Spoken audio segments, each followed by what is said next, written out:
എല്ലാവർക്കും മല്ലുവുഡിൻ്റെ മറ്റൊരു വീഡിയോയിലേക്ക് സ്വാഗതം. ഏറ്റവും പുതിയ OTT അപ്ഡേറ്റ്സ് ആണ് നമ്മൾ ഇന്നത്തെ വീഡിയോയിൽ നോക്കുന്നത്. ആദ്യത്തെ ഒരു അപ്ഡേറ്റ് കനകരാജ്യം എന്ന സിനിമയെക്കുറിച്ചാണ്.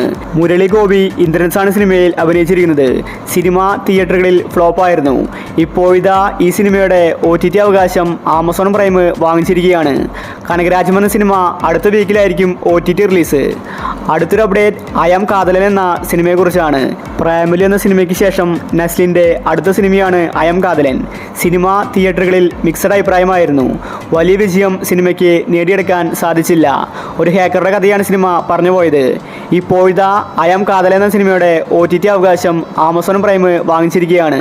ഈ ഡിസംബർ മാസം സെക്കൻഡ് വീക്കിലായിരിക്കും സിനിമയുടെ OTT റിലീസ്. അടുത്തൊരു അപ്ഡേറ്റ് സൂക്ഷ്മദർശിനി എന്ന സിനിമയെക്കുറിച്ചാണ്. നസ്രിയാണ് സിനിമയിൽ നായകൻ. അതുപോലെ ബേസിലുമുണ്ട്. ഒരുപാട് വർഷങ്ങൾക്ക് ശേഷമാണ് നസ്രിയ മലയാളത്തിലേക്ക് വരുന്നത്. സിനിമ തിയേറ്ററുകളിൽ ഹിറ്റായിട്ടുണ്ടായിരുന്നു. 10 കോടിക്ക് മുകളിൽ സിനിമ കളക്ഷൻ നേടിയിട്ടുണ്ട്. ഒരു കോമഡി ത്രില്ലറാണ് സിനിമ.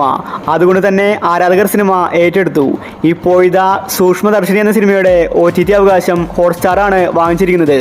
സിനിമയുടെ ഒഫീഷ്യൽ OTT തീയതി പുറത്തു വന്നിട്ടില്ല.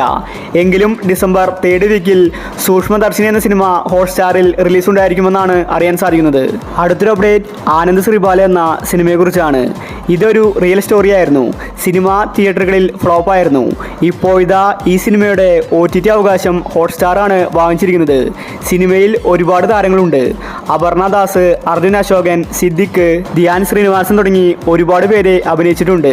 റിയൽ സ്റ്റോറി ആയതുകൊണ്ട് ആരാധകർ സിനിമ ഏറ്റെടുത്തു.